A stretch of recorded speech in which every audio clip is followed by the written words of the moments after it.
Hi నమస్తే welcome to my channel Vasumathi's vlogs. Last video last talks continuation అండి.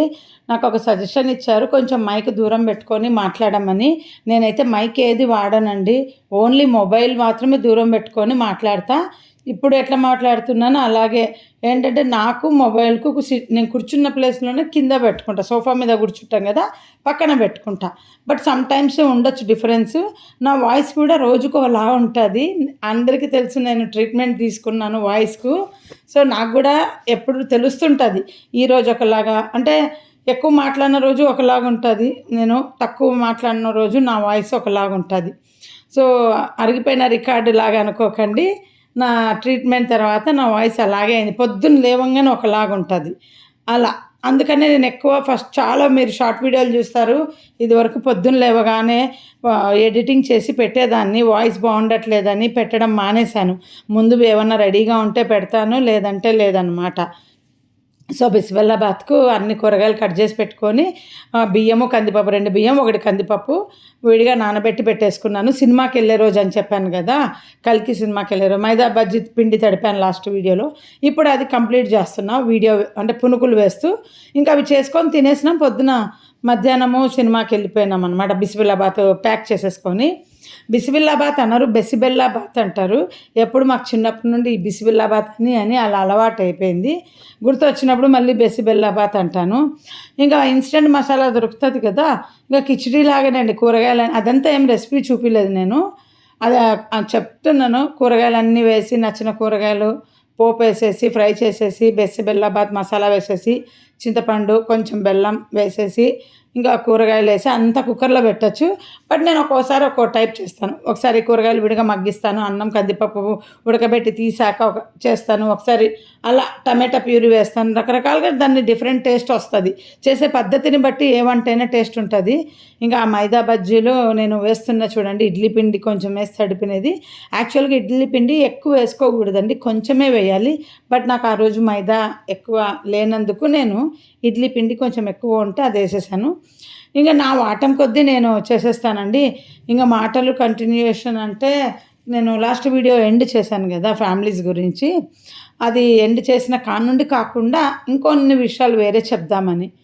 ఏంటంటే అప్పుడు జనరేషన్లో మనము అందరము కూడా పెళ్ళిళ్ళైన తర్వాత హస్బెండ్ని అడ్జస్ట్ చేసుకుపోయేవాళ్ళం. మన హస్బెండ్ మనల్ని అడ్జస్ట్ చేసుకుపోయేవాళ్ళు. మన పేరెంట్స్ అయితే అలాగే వాళ్ళు కూడా ఒకరినొకరు అడ్జస్ట్ చేసుకొని పోయి బ్రతికారు. బట్ ఇప్పుడు పిల్లలు ఎవరు అలా ఉండట్లేదు కదా అసలు. రీజను ఏంటంటే ఇన్కమ్ చేయటం, ఎవరికి వాళ్ళు సంపాదన చేయటమే నేను అనుకోవటం. నాలాగా హౌస్ వైఫ్గానే ఉండి నాకేం సంపాదన చేత కాదనుకుంటే మాత్రం కంపల్సరీ అడ్జస్ట్ అవుతారు. ఎందుకంటే నాకు అప్పుడప్పుడు కొట్లాడినప్పుడు మా ఆయనతో నాకు చాలా కోపం వస్తే నేను హైదరాబాద్లోనే, ఇప్పుడు కాదు, మా ఆయన నన్ను వదిలేసే అనేదాన్ని. మా ఆయన మనకు పెళ్లి చేసిన వాళ్ళని తీసుకురాపో వదిలేస్తానని ఆయన అనేవాడు. బెంగళూరులో కూడా నేను చాలాసార్లు మా పేరెంట్స్కి ఫోన్ చేసి నేను మీరున్న చోటుకు వచ్చేస్తాను, నేను ఉండను ఇక్కడ అనేసేదాన్ని. ఇంకా ఇక్కడికి వచ్చినాక కూడా చాలా కోపం వస్తుంది. ఇవన్నీ నా ఎగ్జాంపుల్స్, నా ఫీలింగ్స్ చెప్తున్నాను. మీరు బయట పెట్టుకోకపోవచ్చు, కానీ నేను నా ఫీలింగ్ బయట పెట్టుకుంటున్నాను.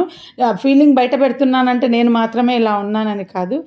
ఎంత కోపం వస్తే ఏమనిపిస్తుంది అంటే, నాకు ఇన్కమ్ ఉండింటే నేను ఎప్పుడో వదిలేసి వెళ్దును, మా ఆయనను నాకు ఇన్కమ్ లేకనే కదా ఇలా ఉన్నాను, అడ్జస్ట్ అయిపోయి అన్న ఫీలింగ్ వస్తుంది. కోపం అలాంటిది ఎవరికి వచ్చినా కానీ. సో అందుకే ఇప్పుడు జనరేషన్కు కోపం రాగానే నువ్వు లేకుంటే నేను బతకలేనా అన్నట్టు వాళ్ళు బిహేవ్ చేసుకుంటుంటారు అని నాకు అనిపిస్తుంది. చేతిలో డబ్బు మనిషికి ధైర్యాన్ని ఇస్తుందని నేను లాస్ట్ వీడియోలో చెప్పాను. నాకైతే డబ్బు ధైర్యం ఇస్తుంది, కానీ ఇప్పుడు జనరేషన్కు తెగింపునిస్తుంది. నాకు డబ్బు యూట్యూబ్లో కూడా డబ్బు కావాలని ఎందుకు అంటున్నానంటే, మొండి ధైర్యంగా బతకగలము. చేతిలో ఇంత డబ్బు ఉంటే మనకు ఏ పక్క మనుషులతోటి, మనకు నచ్చని మనుషులతోటి మనము అడ్జస్ట్ చేసుకొని పోనక్కర్లేదు. ఓన్లీ మన ఫ్యామిలీ మనం ఉంటే చాలు అనేసి ఒక ధైర్యం అన్నమాట. ఆ ఫైనాన్స్ ధైర్యంతోనే నేను చాలామందితో ఫైట్ చేశాను. అంటే ఫైట్ చేశా అంటే నా చేతిలో బాగా ఫైట్ చేసే టైంకి బాగా క్యాష్ ఉండిందనమాట. ఇప్పుడు గాదు.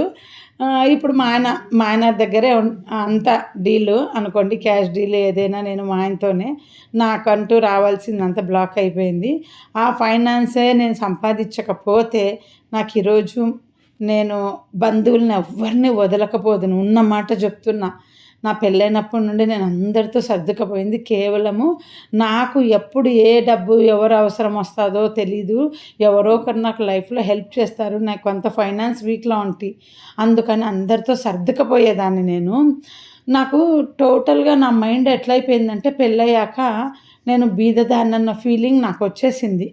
ఇంకా ఎట్లా ఉంటేనంటే నాకేమొచ్చినా ఎవరున్నారు నా అనేవాళ్ళు ఆహ్, అంటే నాకు తెలిసిపోయింది.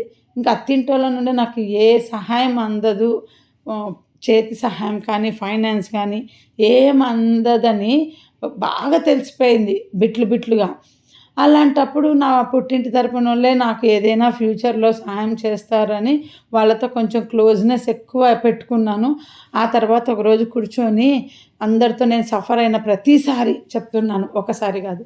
అసలు నేను ఎవరితో ఏం సహాయం తీసుకోలేదే. నేనే అందరికీ తిరిగి సహాయం చేస్తున్నాను.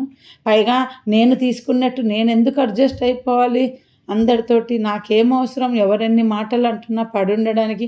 నాతో సహాయం తీసుకొని అన్ని రకాలుగా నన్ను యూజ్ చేసుకొని నన్ను, నా ఫ్యామిలీని హ్మ్, హ్మ్, ఇంకా రకరకాలు చెప్పనక్కర్లేదు.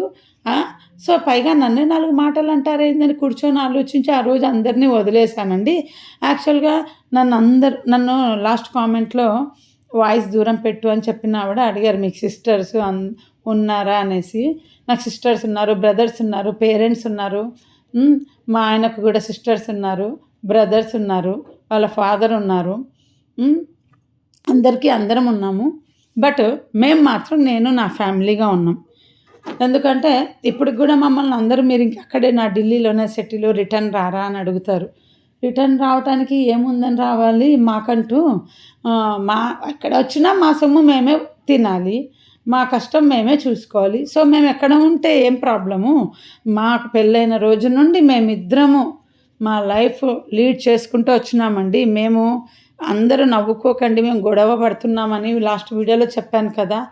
మా ఇద్దరిని ఆదర్శంగా తీసుకోవాలండి నిజంగా చెప్పాలంటే. మా బంధువులందరికీ తెలుసు. వీళ్ళు కాళ్ళ మీద వీళ్ళు నిలబడ్డారు. ఒక్కరి దగ్గర చెయ్యి చాచకుండా బ్రతికారనేది అందరికీ తెలుసు.